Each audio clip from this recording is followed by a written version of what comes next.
The Disney stock is crashing, down 25% in just the past year at a time when it should be flying high. After all, they've got a brand new CEO. So what's going on? And could this be the end of Josh tomorrow? Will he be replaced by Dana Walden? Today, we'll tell you why investors are calling and saying we're having a real bad time at the House of Mouse.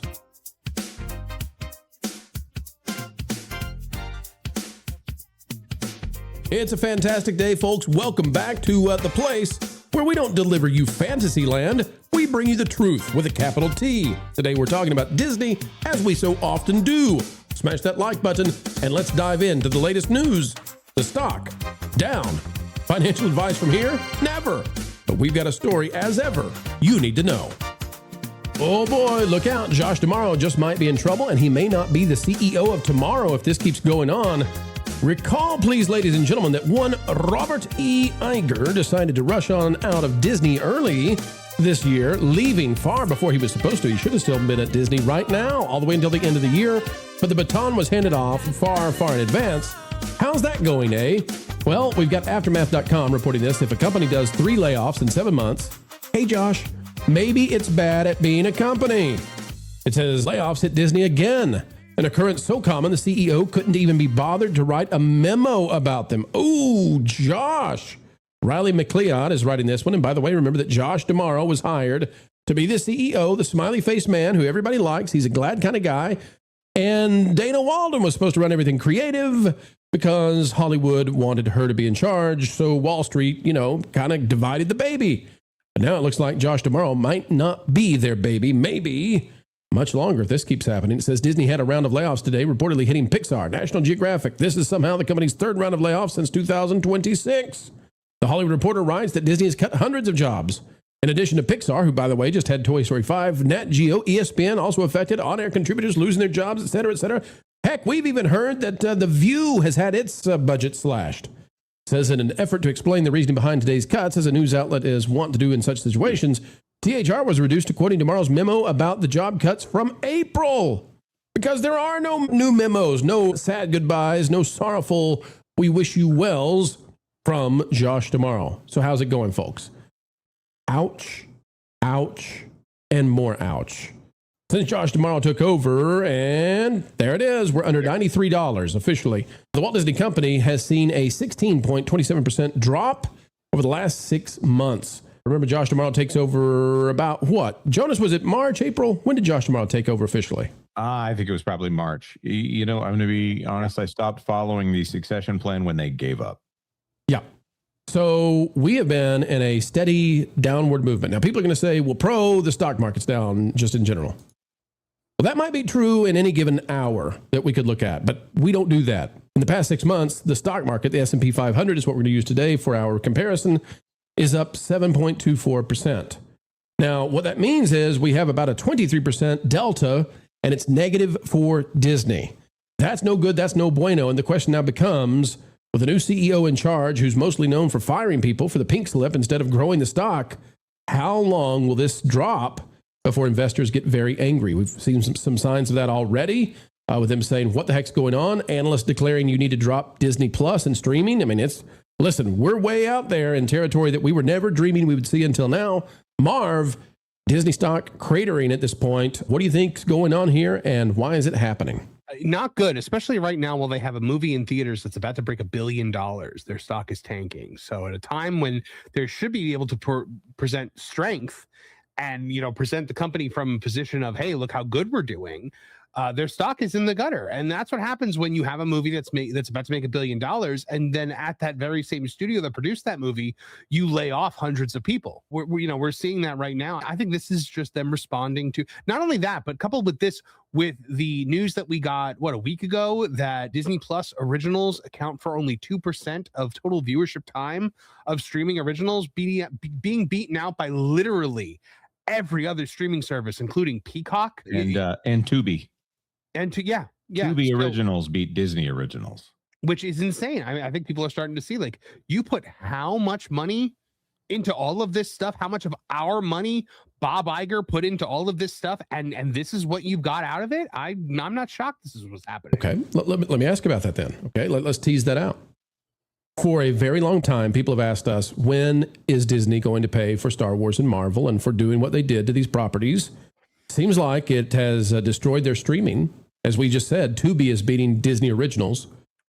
Are we today, have we reached the point now where we can say, all right, folks, now you're getting what you've asked for years. Disney is paying the price for what they did to your favorite heroes, stories, myths, legends, franchises, etc. That's a really good question, and I don't know. See, this is the thing about stock prices and Disney stock price in particular. Any random company out there, when they do layoffs, usually the stock price goes up. Now, maybe it was just 150, and so the market didn't react in any way here.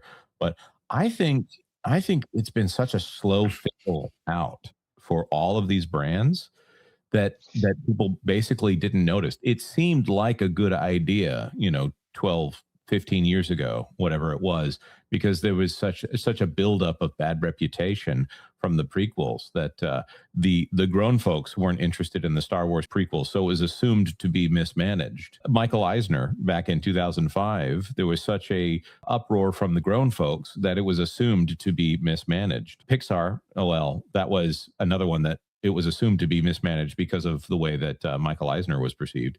What's the other one? Marvel Entertainment. That was just a good deal.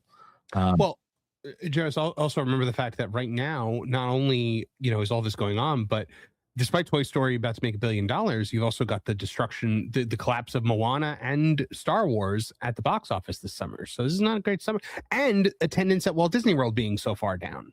Yeah, that's one where we always get a lot of pushback, even from people that are even from people that are not shills. That they say, well, no, the parks are actually busy. I would love for the parks to not be busy so that I could go. But I just got to say, more sites are coming out and saying this is one of the slowest attendance times in Walt Disney World history. And they promoted this nonstop. You've got the Motley Fool saying, why is Walt Disney stock so much cheaper than Netflix? This is the only answer I can think of, says Neil Patel. Shareholders in these entertainment giants have every reason to be disappointed right now. Goes on to talk about how Netflix is 38% more expensive than Disney. And they don't really have a good answer, because you got to understand, these outlets have been telling you this wasn't going to happen. Now, these outlets have lots of writers and they see lots of things, so I'm not going to pin that entirely on the Motley Fool. But how many times do we cover this where we say, here's another report that says buy Disney stock? We never say that. We don't give financial advice, but we cover these articles and we say, I don't know why you would do that right now. I have no idea. By the way, as it continues to drop, I need to make an apology to Disney stockholders, and I'm going to do this in jest, just so all of the attorneys out there know I'm just joking. But we started covering this story at exactly the time I'm showing you right here, 93.08 it was, and boom, it dropped. So apologies, we didn't mean to do that. Okay, I'm so sorry. But anyway, just being funny, ladies and gentlemen. But if we go back to the max, we're at 92.63. When did the Disney stock first enter into $92 category? Well, we go all the way back. Hang on, I'm going pixel by pixel. November of 2014. If you've had Disney stock since November of 2014, it is worth the same today as it was back then, only your dollars are worth less. All right, Lauren, your thoughts on the Disney stock and specifically on Josh D'Amaro taking this over. And this is not going the way new CEOs want their corporations to go. Typically, there's supposed to be like a honeymoon period and a little bit of confetti. This is not good. No, and they're encountering kind of the perfect storm here, because you've not only had guidance suggesting that maybe they need to get out of the streaming business. They're actually openly saying that now. They've had the layoffs. They've had the flop of Moana. There's obviously the Star Wars stuff. I don't think the Doomsday trailer has done them any favors. Nope. You've got layoffs. And there's also in the mix here all of the discussion about the Odyssey. Now, we just still don't know where the Odyssey is going to end up. That's not a Disney property, but it may be a bellwether on what time is it in the entertainment industry right now. And you also have the temporary injunction on the finalization of the Warner Brothers Paramount deal. So I think Hollywood may be looking around and going, we're bleeding talent. We have nothing in production. It's going to be hard to have work in the future. They may be doing some future forecasting here on, can we even get productions off the ground? This is a big, big deal, because the pendulum is now in full swing, and the audience is fully punishing Hollywood for not providing entertaining content. When they do provide entertaining content, they're rewarded. They need to be taking note of the carrot and the stick. Yeah, and when we look at the 1 year, it's even worse, folks. I mean, the 1 year for Disney, they are down almost a quarter of their entire value. They're down almost 25% on the year. Jonas, there's not a lot of positivity to be found here. One of the things Lauren brought up is there are analysts now saying they need to get out of streaming. I don't know how they do that at this point, but this is a millstone that Bob Iger hung around the company's neck. They've invested like 100. How much is it, Jonas? 100 billion? At least 100 billion. We probably need to do an official tally of all the things that contribute to that figure. Right.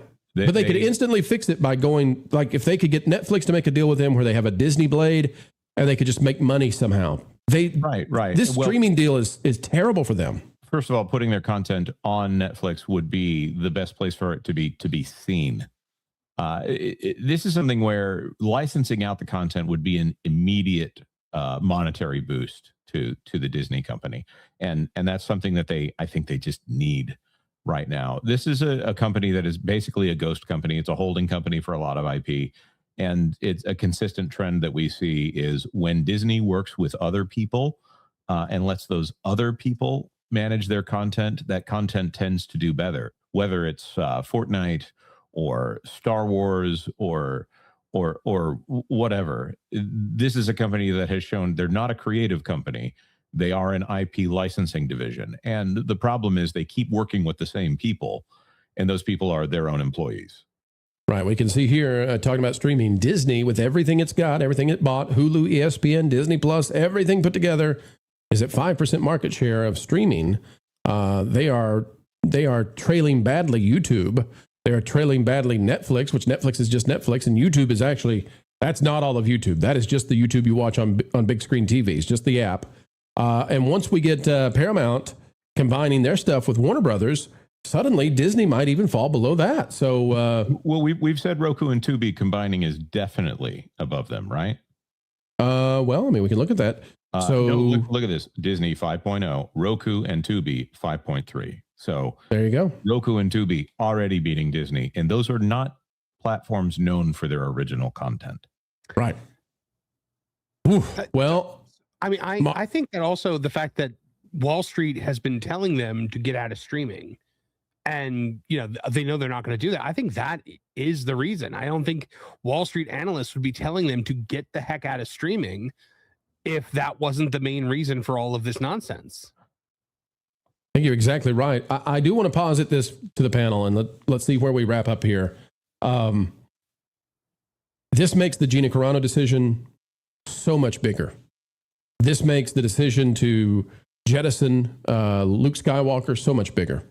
This makes the decisions to run Marvel in the way that they did. They like to say, oh, we just made too much of it. No, you didn't.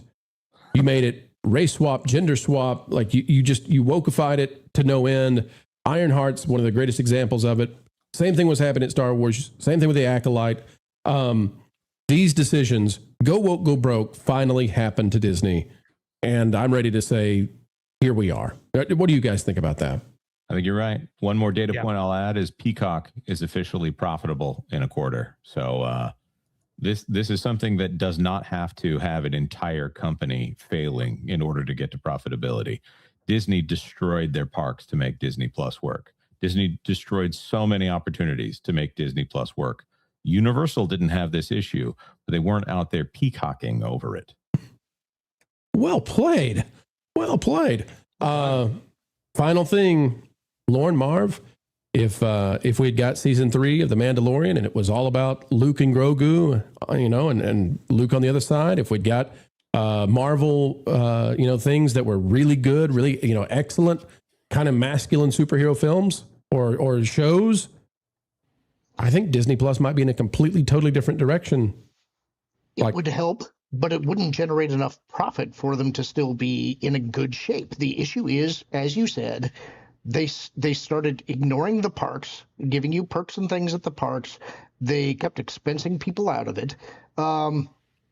If they really want to fix things, they've got to cut bait on this non-working product start licensing their stuff to third-party streamers again, license it to Netflix, and reinvest in the parks, get the costs down so the average person can visit again and stop demonizing your actual audience.